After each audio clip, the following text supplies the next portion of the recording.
샬롬, 우리 소망반 친구들, 한 주간도 잘 지냈나요?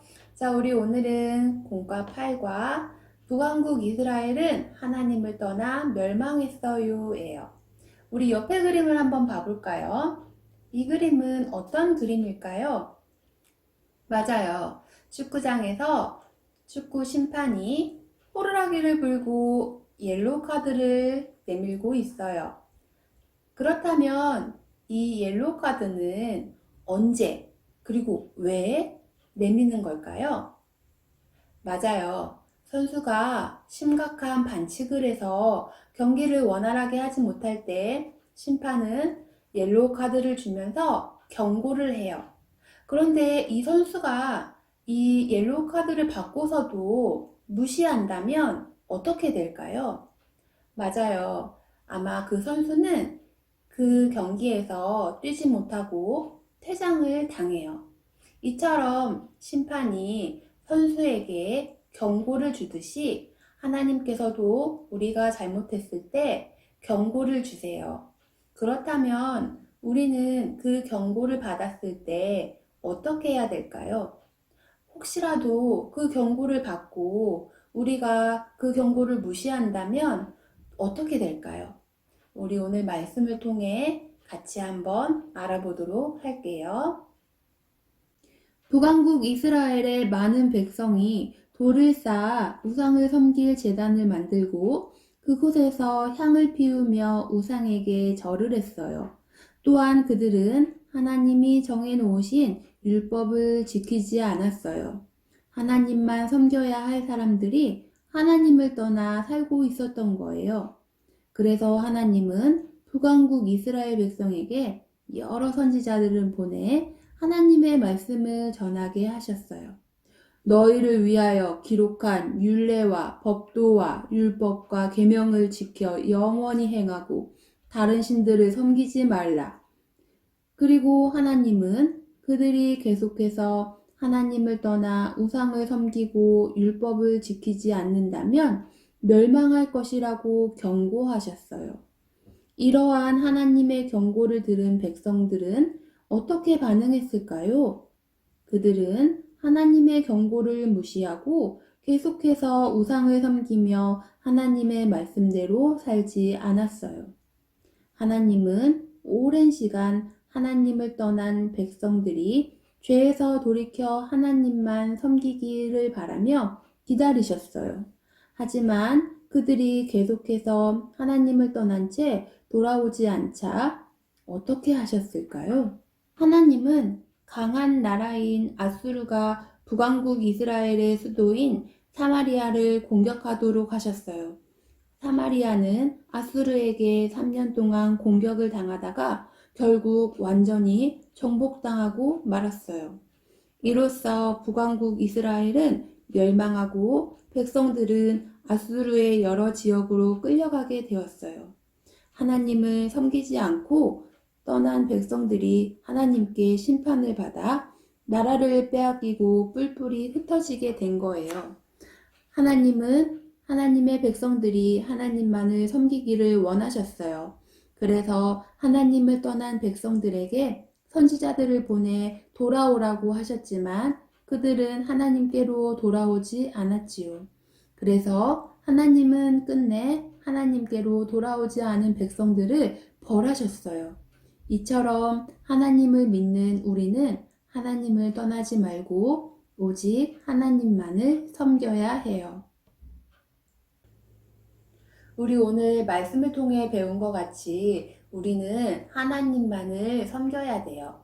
하나님만 섬긴다는 것은 우리를 구원하신 분이 오직 하나님이심을 믿는 거예요. 그 하나님의 말씀대로 사는 것을 말해요. 그런데 우리가 하나님만을 섬기려고 할 때 방해가 되는 것들이 있어요. 그 방해가 되는 것들이 하나님보다 더 중요하다면 그것은 우상과도 같은 거예요. 자, 지금부터 우리 같이 만들기를 할 건데요. 공과 8과의 교재를 뜯으면 총 4장의 그림이 나올 거예요. 첫 번째 이렇게 큰 이 그림이 나올 거고, 두 번째는 저울 모양의 그림이 나올 거고요. 세 번째, 네 번째는 노란색, 보라색 추가 나올 거예요. 자, 그리고 오늘은 준비물이 필요한데 스카치 테이프하고 이 할핀이라는 핀이 있는데 이거 없으면 쇠단추도 괜찮고요. 선생님은 쇠단추가 없어서 할핀으로 대신 할 거예요. 우리 친구들 보일까 모르겠네. 자, 이렇게 생긴 거예요. 이렇게 생긴 게 있어야 오늘은 저울이 완성이 되어요. 자, 만드는 거는 어렵지 않아요. 자, 이렇게 이 가장 큰 종이를 반으로 접고 밑에를 접고 접어서 기둥을 만들어 주는 거예요.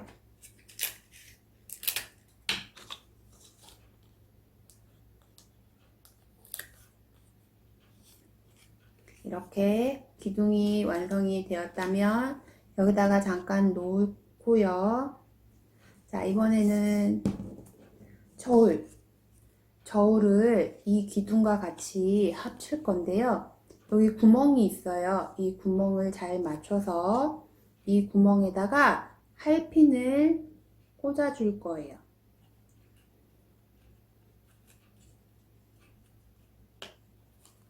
자, 이 구멍에다가 할핀을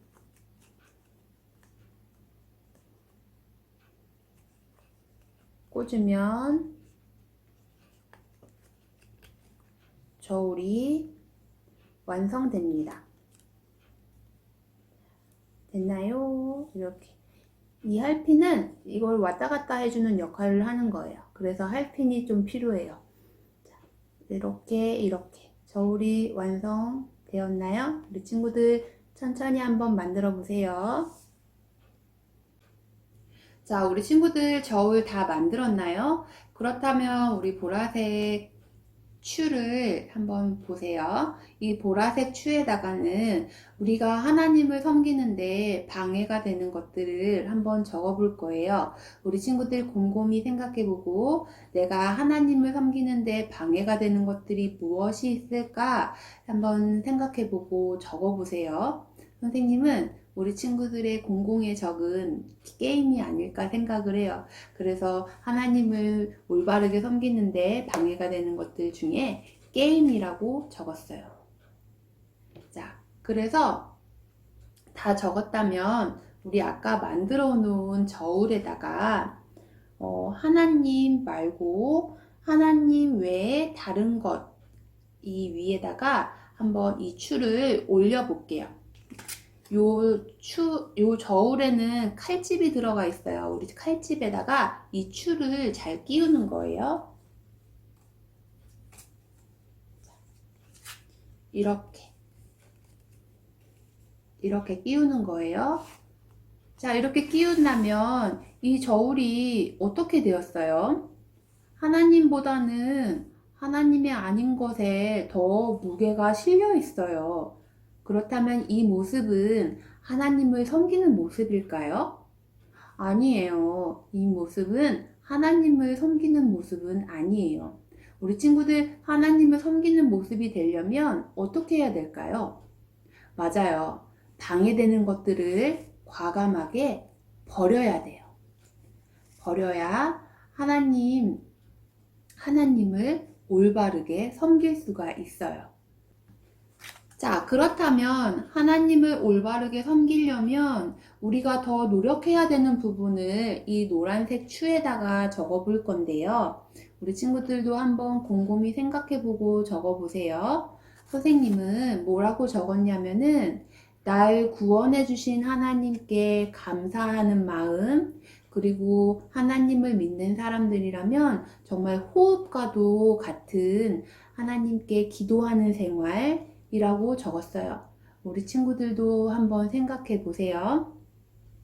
다 적었다면 이번에는 이 노란색 추를 다시 저울에 올려 볼 건데요. 이번에는 하나님 외에 다른 것이 아니라 내가 오직 하나님만을 섬기겠다는 다짐으로 적은 거기 때문에 하나님 저울에다가 올려 볼 거예요.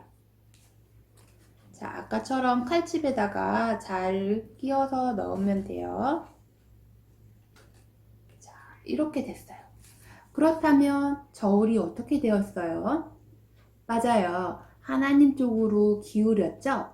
이게 바로 하나님이 원하시는 하나님의 섬기는 삶이에요.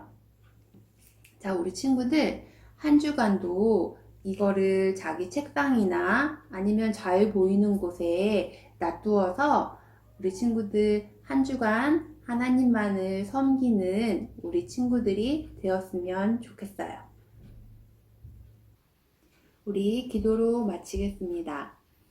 하나님, 우리가 하나님을 섬기며 하나님을 사랑하며 말씀에 순종하는 한 주가 되게 해주세요. 예수님의 이름으로 기도드렸습니다. 아멘.